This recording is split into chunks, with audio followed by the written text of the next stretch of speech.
Oke, baik. Kita akan melanjutkan pembahasan berikutnya, yaitu tentang the cost of production atau biaya yang muncul dalam proses produksi.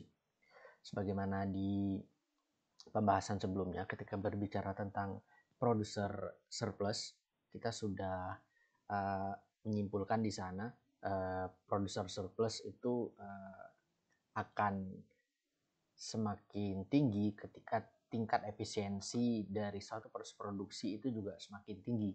Dalam arti lain, biaya-biaya yang timbul, biaya yang dikeluarkan untuk menghasilkan satu output itu menjadi semakin efisien atau menjadi semakin murah, sehingga total surplus yang didapatkan oleh produsen itu menjadi semakin tinggi, dan dalam arti yang lain produsen menjadi semakin sejahtera. Nah, bagaimana supaya kita bisa mengukur bagaimana membuat biaya itu menjadi lebih efisien, maka pada kesempatan ini kita akan membahas secara khusus tentang the cost of production.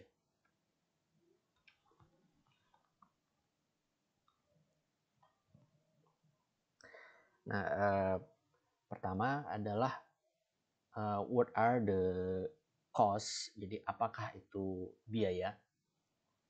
Kalau kita mengacu kepada hukum supply, suatu perusahaan itu akan memproduksi atau akan menjual lebih banyak barang ketika the price of good is high, atau ketika harga tinggi.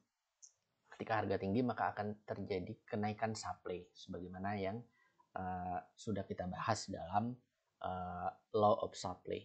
Seperti yang kita lihat di sini, ketika terjadi kenaikan harga, maka otomatis akan kenaikan harga di sini ya, harga naik, maka otomatis terjadi yang namanya kenaikan quantity supply-nya. Jadi kuantitinya juga akan naik. Kenapa terjadi kenaikan? Karena terjadi kenaikan surplus tadi, dengan asumsi biayanya juga cenderung stabil. Nah, tapi kenapa perlu dibahas secara khusus terkait biaya? Karena pada titik-titik tertentu, proses produksi yang awalnya efisien, ketika melampaui kapasitas produksinya, itu akan menjadi suatu proses produksi yang tidak lagi efisien. Sehingga dalam arti penambahan jumlah produksi itu belum tentu akan menambah tingkat keuntungan yang didapatkan oleh produsen. Malah justru ketika tidak efisien, tingkat keuntungannya itu akan semakin mendatar seperti itu. Nah, tujuan dari suatu perusahaan jelas, yaitu to maximize the profit, memaksimalkan keuntungan. Ada dua istilah ya. Yang pertama adalah revenue atau pendapatan, kemudian yang kedua adalah cost. Total pendapatan itu adalah nominal yang didapatkan oleh perusahaan atas penjualan outputnya, sehingga biasanya sering kita sebut dengan price, harga, dikali dengan berapa sih kuantitas yang dijual, gitu, yang mampu dijual oleh perusahaan tersebut, sehingga menghasilkan yang namanya return atau R, revenue. Nah, kemudian cost di sini juga berbicara tentang berapa sih biaya yang dikeluarkan oleh suatu perusahaan untuk memproduksi satu barang atau jasa. Berapa total biaya yang dikeluarkan.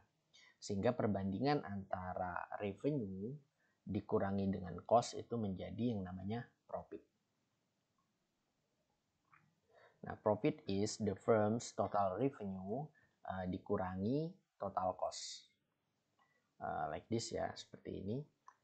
Jadi ketika hasil pengurangan ini positif, maka terjadi profit. Ketika hasil pengurangan ini negatif, maka terjadi yang namanya loss atau kerugian. Nah, kemudian diperjelas lagi yang dimaksud dengan biaya itu yang mana gitu. Nah, kebanyakan para produsen itu eh, banyak yang salah kaprah dalam menghitung yang namanya biaya. Jadi ada seolah-olah biaya itu hanya sebatas biaya-biaya yang terlihat gitu, tapi sebenarnya ada banyak jenis biaya. Paling tidak a firm's cost of production includes all the opportunity costs of making its output of goods or service. Jadi segala sesuatu yang itu membutuhkan biaya dalam proses produksi itu kita katakan sebagai cost of production atau biaya produksi. Sehingga kita bisa bagi menjadi dua, yaitu yang eksplisit dan implisit. Jadi biaya yang terkait langsung dengan output tersebut dan juga biaya yang mungkin tidak terkait secara langsung dengan output tersebut, tapi ini menjadi komponen penghitung total biaya yang dikeluarkan. Di sini bisa kita baca definisi dari explicit dan implicit cost. Explicit costs are input costs that require a direct outlay of money by the firm. Kalau kemudian implicit input costs that do not require an outlay of money by the firm. Nah, sebagaimana yang disinggung di awal tadi, kenapa suatu perusahaan ketika terjadi kenaikan harga diasumsikan perusahaan tersebut tidak memiliki kemampuan yang maksimal untuk menambah kapasitas produksinya begitu saja gitu. Karena yang namanya suatu proses produksi ada tingkat efisiensinya. Nah, untuk memahami hal tersebut kita perlu mereview lagi terkait ini law of diminishing atau jadi law of diminishing itu ibaratnya suatu pergerakan antar dua variabel, hubungan antar dua variabel itu dalam law of diminishing itu diasumsikan tidak stagnan lurus seperti ini, tapi pada satu titik dia akan menjadi datar seperti ini. Begitu juga kalau kita tarik dengan kurva yang negatif ya. Jadi dalam law of diminishing itu tidak mutlak selalu lurus seperti ini penurunannya, tapi akan ada pada titik tertentu akan terjadi yang namanya pendataran gitu. Nah, sehingga suatu proses produksi pada satu titik ketika harga naik maka tingkat keuntungan atau profit yang didapatkan oleh perusahaan itu ketika menambah jumlah produksinya itu pasti akan naik. Tapi akan ada pada satu titik tingkat efisiensinya akan berkurang karena menambah kapasitas produksinya, menambah terus sehingga akan mengakibatkan justru tidak terjadi kenaikan profit yang signifikan, tapi justru tingkat kenaikan profitnya akan semakin mendatar. Itu yang kita maksudkan dengan law of diminishing. Law of diminishing juga yang lain mungkin kalau kita tarik ke perilaku konsumsi, seperti contohnya seorang konsumen ketika membeli suatu barang, maka dia akan mendapatkan tingkat kepuasan karena membeli barang tersebut. Tapi ketika proses pembeliannya semakin meningkat, semakin terus-menerus diulangi, maka tingkat kepuasannya itu tidak akan sama dengan tingkat kepuasan ketika di masa awal membeli. Jadi ada namanya titik dia akan menjadi datar gitu, atau ibaratnya ya jadi biasa aja gitu. Nah itu paling tidak seperti itu bagaimana kita memaknai law of diminishing ini. Jadi law of diminishing ini dalam proses produksi itu bisa kita lihat dari yang namanya marginal utility, kemudian juga law of diminishing dalam return. Jadi nanti tingkat pendapatannya itu tidak selalu kalau bertambah satu maka akan selalu bertambah stagnan terus, tapi pada satu titik dia akan returnnya itu akan mendatar seperti itu. Begitu juga law of diminishing marginal product. Jadi dalam suatu proses produksi, output dari proses produksi itu juga akan ada titik efisiennya. Jadi ketika melebihi dari titik tersebut, maka menjadi tidak efisien lagi. Kita akan bahas di part setelah ini. Oke. Jadi proses produksi itu terkait dengan beberapa hal. The production function, so the relationship between quantity of input used to make a goods and the quantity of output of that good. Jadi fungsi produksi itu menggambarkan relation ya, atau hubungan antara input, proses input yang digunakan untuk menghasilkan barang tersebut dengan juga output yang dihasilkan dari proses input tersebut.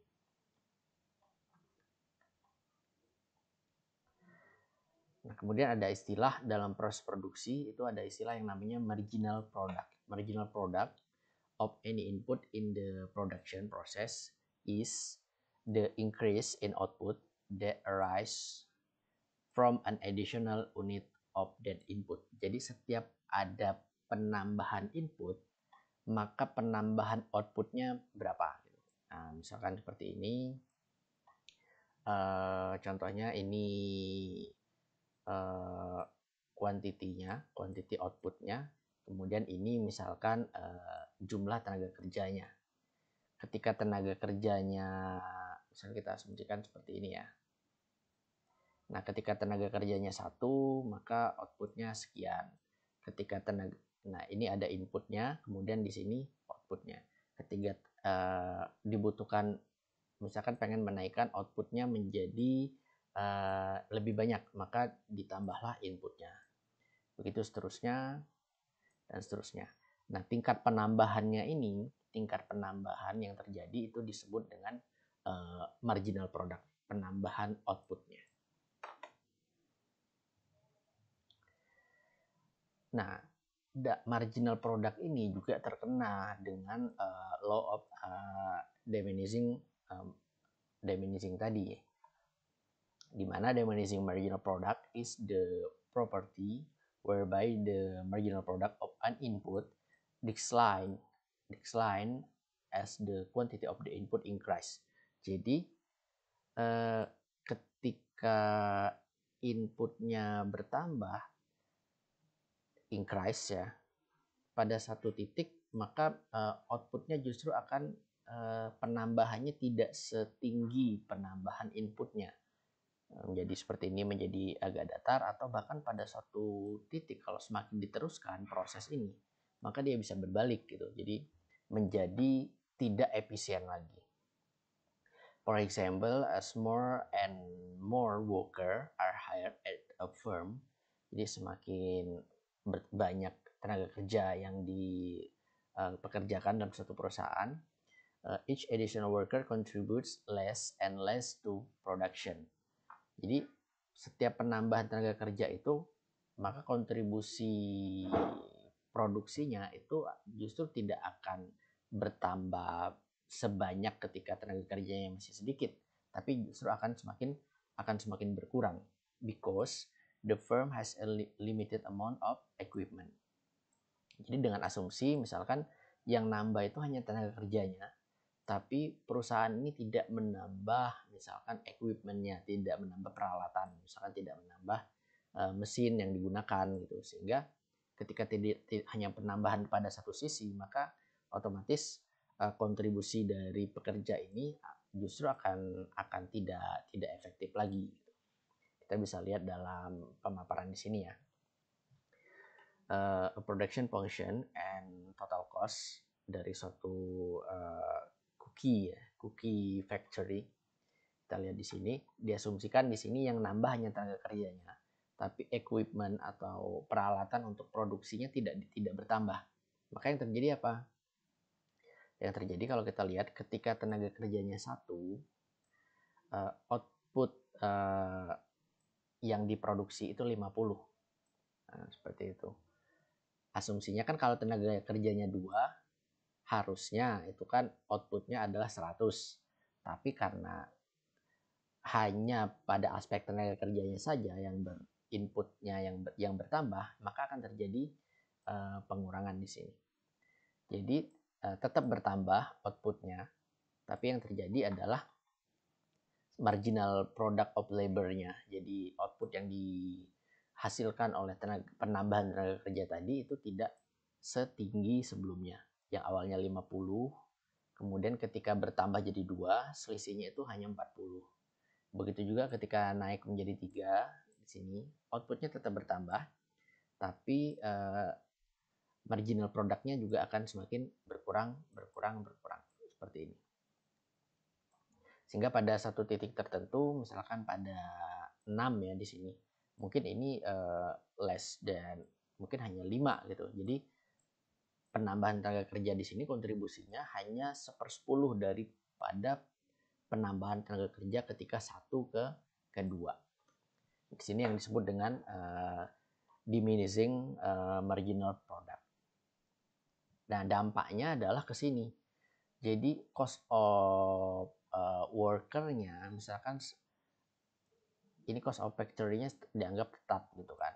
Nah, sedangkan cost of worker-nya kalau 1, misalkan gajinya $10 per orang. Kalau 2, maka gajinya di sini. Nah, kemudian ketika 50, kita lihat total cost of input, yaitu 5 orang ditambah dengan 30, cost inputnya 80. 80 ini mampu menghasilkan 150. Sedangkan ketika 40 itu mampu menghasilkan 50. Nah, dari sini aja kita sudah bisa lihat bahwasanya dengan adanya penambahan di sini, maka terjadi ketidakefisienan, sehingga perlu kita bisa mengukur pada titik mana sih terjadi yang namanya efisiensi dari suatu proses produksi. Nah, di sini ya kalau kita gambarkan,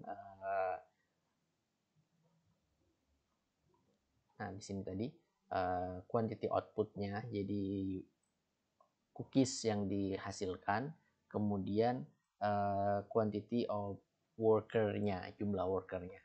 Nah, di sini. Jadi makin ke atas itu memang makin naik secara quantity, tapi marginal produknya kalau kita lihat kemiringannya di sini itu justru semakin mendatar.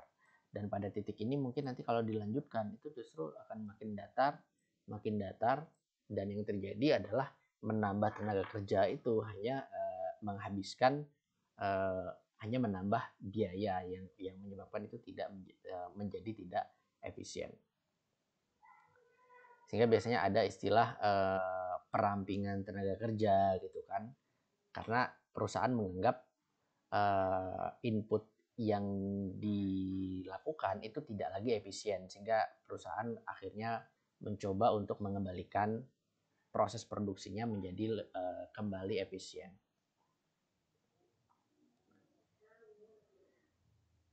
Nah, di lain sisi ketika kita lihat tadi ya biayanya, itu justru dengan penambahan output yang ini, penambahan biaya yang terus-menerus bertambah, justru penambahan outputnya kalau kita lihat itu selisihnya semakin sedikit di sini kita lihat. Nah, dia jaraknya semakin pendek ya.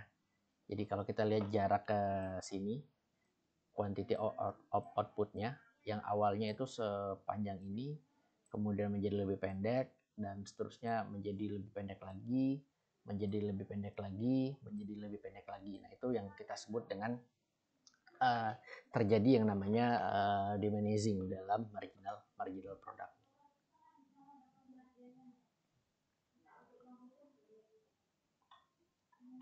Oke, itu part yang pertama, bagaimana kita membahas mengenal kenapa dalam proses produksi itu tidak hanya berbicara input dan output, biaya yang dikeluarkan berapa, revenue-nya berapa, tapi juga perlu mengetahui pada titik mana efisiensi itu akan akan tercapai.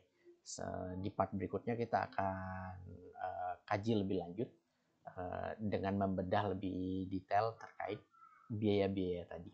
Terima kasih.